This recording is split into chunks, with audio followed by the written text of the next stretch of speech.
Hello, I'm Austin Pollock. You're watching Uncensored right here on 6 News, where we go in depth with a key newsmaker about issues that matter to them and matter to you. It's just a few months until Queenslanders will go to the polls on who will lead the state, and after a decade in opposition, the LNP are looking to return to power. A few months ago, you might have thought, judging by the polls, that David Crisafulli would beat Anastasia Palaszczuk. However, following her resignation, Stephen Miles and Labor have had a comeback in the polls. The state opposition leader himself, David Crisafulli, spoke with me right here on 6 News. Here's the full interview. David Crisafulli, thank you so much for joining us here on 6 News once again. My pleasure, Austin. Thanks for having me back. So after nearly a decade in opposition, why do you think it's time for a change of power? I just asked Queenslanders after a decade, what's their view on whether or not things are better when it comes to the health crisis, the housing crisis, the youth crime crisis, and the immense cost of living pressures that people are under. So I asked them, do you think things are better or worse after the decade? And most people, even Labor voters, agree that things have got a hell of a lot worse. And the second part of that is who's got the right priorities for Queensland's future. And for the last 3.5 years, my team's been disciplined, we've been united, but above all, we have been listening, and we are a political entity that is focused on those things that matter to people. And we've put forward policies in every one of those areas to show that there's a better way than what they're experiencing. And that's why I genuinely believe, despite the weight of history against us, I do believe we can win the election in October. Youth crime, it's obviously the major issue facing Queensland right now, as you mentioned there. The government is promising some changes. What would the LNP do differently if they were in government right now, and indeed plans for if you are elected? Well, a couple of things, starting with rewriting the Youth Justice Act. It is broken. It puts the rights of the victim a distant second behind the rights of the offender. So we want to remove detention as a last resort, which just simply doesn't work. But I also want to do some things differently when it comes to turning kids around early. I want to develop what's called gold standard early intervention. I don't want to give up on kids, particularly early on. You've got to do all you can to give kids love and hope and compassion, but also discipline and structure. So at the moment in Queensland, we're failing at both ends of this spectrum. So the number of repeat hardcore offenders have gone from 10 to 20%. So the hardcore are getting worse, and that pipeline continues. So I want to deal with those and deal with the hardcore ones in the here and now, but I also want to get serious about early intervention. I've also been spending a lot of time looking at the child safety system in this state, and I think that's broken. We need to strengthen resources and put those people at the coalface back in charge. It's certainly a broken department. And there's also what's called resi care, which is effectively kids under the care of the state government. So when I hear the state government say, oh, parents have got more to do, yeah, sure. But the biggest parent in Queensland is the state government. And when I look at resi care, I see kids not going to school. I see no ability for them to be able to get a job or go into extracurricular activities like other kids can do. There's no pathway to foster care and adoption the way there should be. So there's challenges there. We have less police today than we had 18 months ago because they're leaving quicker than they can be replaced. So I want to give police the laws that they feel valued so they stay in their jobs. So there's been no shortage of solutions that we put forward. You mentioned about the decade. Well, the decision to water down that Youth Justice Act was one of the first things that the Labor government did when they came to power. And that was a mistake. And everyone knows that, and everyone admits that, aside from them, the people who did it and the people who've got the tools who should be fixing it. And I want them to know that they own that mess, but we can fix the mess. And I'm serious about continuing to put forward those policies to do it. Well, no matter what side of politics you're on, I think, youth crime is definitely the dominant issue and something that everyone in Queensland is concerned about right now. But the other issue is the Olympic Games that are coming up in 2032. They have been a shambles, no doubt. What are your thoughts on how it's been handled? Well, it's been the better part of a few years. And in that time, the government spent the whole time talking about sports stadiums in a big party rather than the generational infrastructure that we were promised. So my vision for the Olympic and the Paralympic Games is to use it as a once-in-a-generation opportunity to get everyone on one page in one room to build generational infrastructure. So things like road and rail, I want to see a 20-year tourism plan to make sure that every part of Queensland benefits. I want to use the Paralympic Games to shine a light on accessible cities. Let's be a destination of choice for people who want to holiday and visit somewhere that is accessible. I want to use the Olympics as an opportunity to get a world-class communications plan that we can use during disasters. I'm serious about those things. Now, the only thing the government's been talking about is sporting stadiums, and they've spent the better part of 2 years trying to justify ripping one down. And now they've spent the last 2 months trying to re-engineer to say, well, they're not actually going to do that. All the while, the whole focus is on sporting stadiums and the party. It's got to be a lot more than that. And if it is, Queenslanders will come on the journey. You spoke about the obviously disability and accessibility services, the Gabba, as you spoke about there too. The Gabba's known for not having a lot of accessibility features. How could that be rectified? Do you support the Gabba coming down or upgrades to it so that it is more accessible? Oh, look, we need a world-class Gabba. There's no doubt about it. I just have said from day one, I just couldn't support tearing the thing down when there was no business case and the government hadn't justified it. That was our consistent position. And, you know, at the time, there were people waving their arms and saying, oh, you can't talk down the Olympics. We were saying, we love the Olympic and Paralympic Games. We just want to have good value for money and generational infrastructure. And sporting stadiums is only one piece of that puzzle. Now, there's no doubt the government's not going to rip down the Gabba. They have been completely and utterly swamped by the weight of public opinion. But that doesn't mean that there shouldn't be money spent on the Gabba. That doesn't mean that it shouldn't be improvements when it comes to accessibility. That doesn't mean that it shouldn't be a world-class venue. Of course it should. I just struggle with the fact that for the better part of 2 years, they have spent hundreds and hundreds of thousands of dollars trying to get support for a plan that they never actually had a proper business case for. It seems like we are just going round and round in circles, and that report, I think, will be handed down next month from Graham Quirk into that Gabba redevelopment. Now, the latest polling is suggesting that your approval rating is on par with Stephen Miles compared to Anastasia Palaszczuk. Why do you think that is, and why have we seen this change? Mate, we are the underdog, and nothing's changed in that regard. We have remained the underdog, and we still are the underdog. And I just want to explain the weight of history that's against us. So of the last 12 general elections in Queensland, the Labor Party's won 11.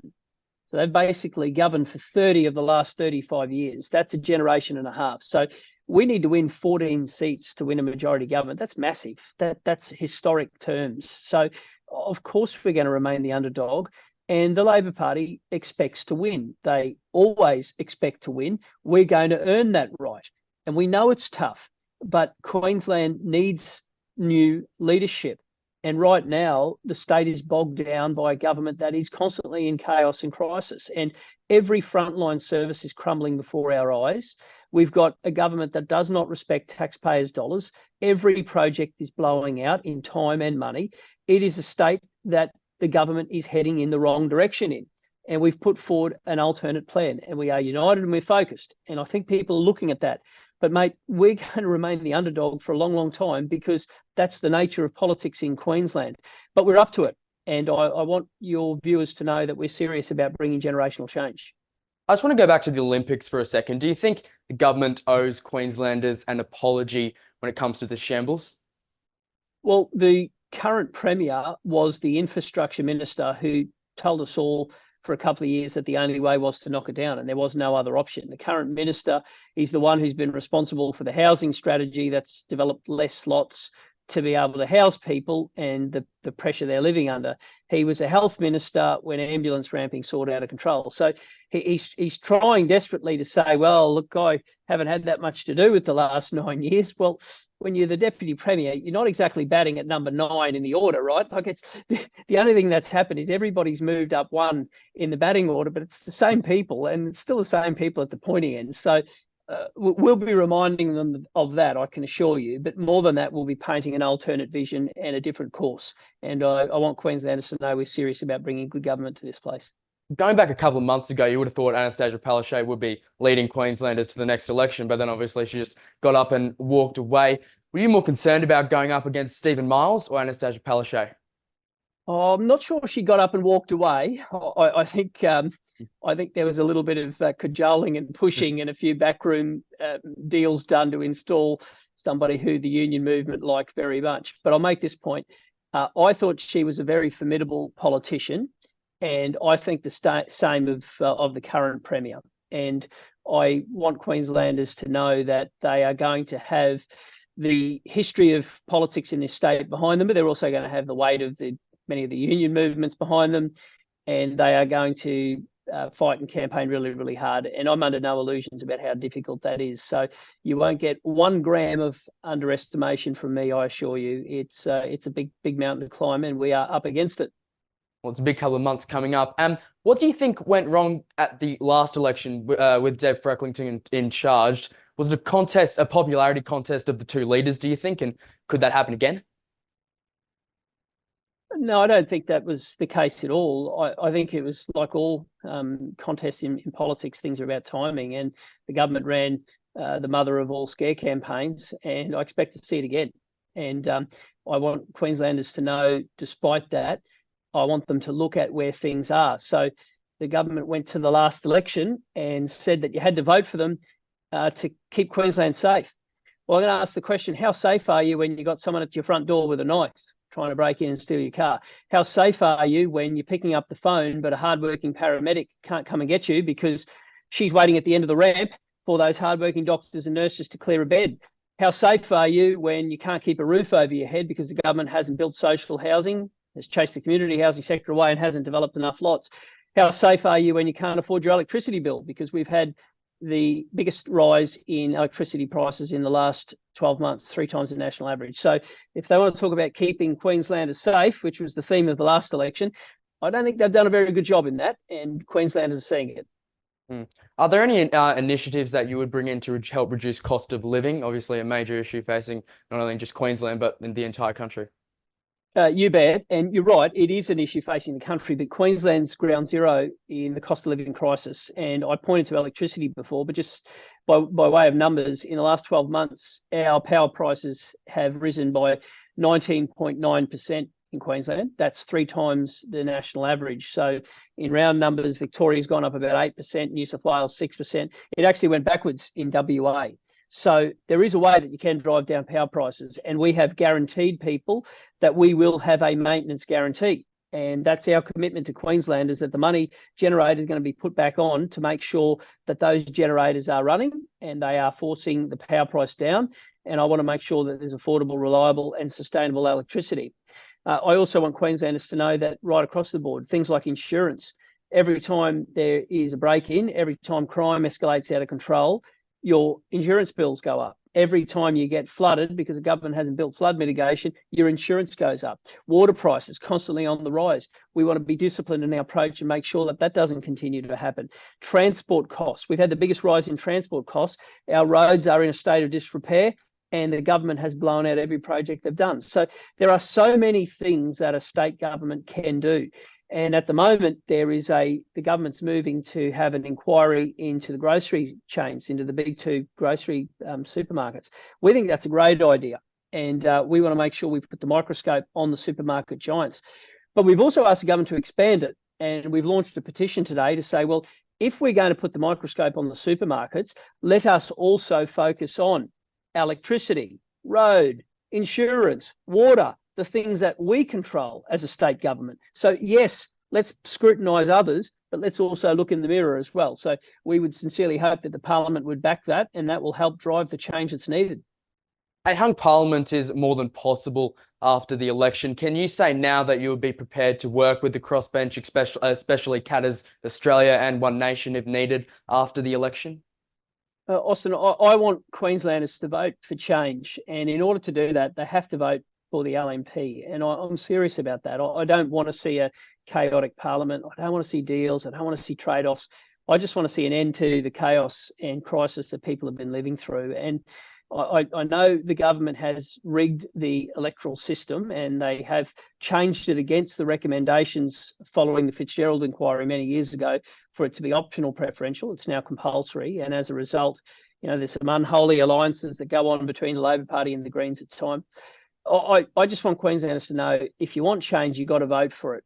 And we've put forward the best wave of candidates that I have ever seen. We've got more than 24 candidates in the field. Many of them are people who are young, We've got a greater proportion of women than men. We've got people from multicultural backgrounds. We've got people who run small and family business. It's exciting. It's part of generational change. And I've gone out of my way to identify really good quality people. And we've done it, and the branches and the local members have supported them in doing that. So we are on the cusp of something special, but we're the underdogs. And that's why we're working harder. That's why the quality of our candidates are the best we've seen. And I want Queenslanders to know that we just can't have another situation where somehow the Labor Party get back in with the support of crossbenchers and all sorts of deals being done. I want them to vote for change. It's important.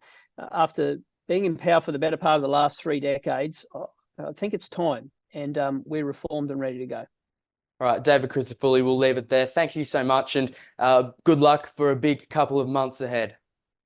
Appreciate your time, Austin. I hope to see you again soon, mate. Thank you. And you can, of course, watch more episodes of Uncensored streaming right now on our YouTube channel. Just search SIXNewsAU to find us, and over on our website, SIXNewsAU.com. And you can watch the latest headlines on the hour every single hour right here on 6 News. For now, though, until next time, I'm Austin Pollock. Thanks for joining us.